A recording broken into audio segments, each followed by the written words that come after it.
Jadi stem cell itu adalah pertemuan antara sel sperma dan sel telur.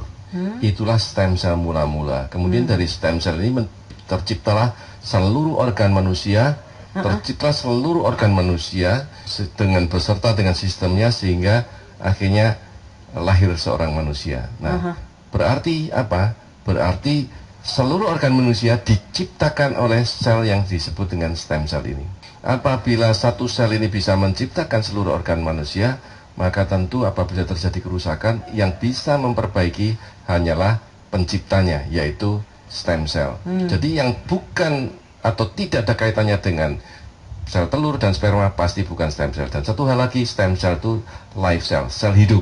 Jadi kalau tidak hidup, maka itu kita bisa manfaatkan hanya nutrisinya saja.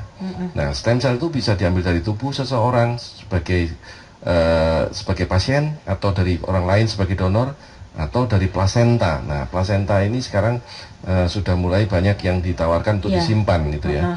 Nah, ternyata hanya cocok untuk anak itu sendiri yang punya. Sementara untuk orang lain belum tentu cocok. Untuk cari yang cocok tidak mudah. Maka penelitian dilanjutkan dan menemukan bahwa plasenta mamalia bisa digunakan sebagai pengganti daripada plasenta kita. Ya, itu bisa digunakan dan cocok. Semua mamalia itu ternyata plasentanya bisa digunakan sebagai bahan untuk terapi stem cell dengan syarat harus live, harus hidup. Kalau bukan live, maka itu bukan disebut stem cell. Kenapa? Karena memang stem cell sudah membuat kejutan dan membuat heboh dunia.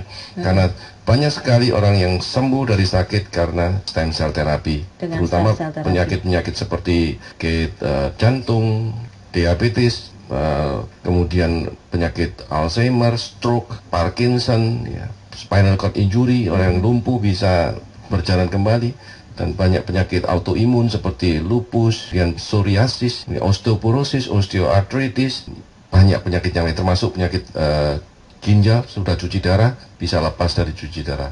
Bahkan ada yang buta, ya sudah buta karena syarafnya putus, bisa melihat kembali setelah menjalani terapi stem cell. Nah, ini yang tidak mungkin dilakukan oleh obat-obatan ataupun nutrisi.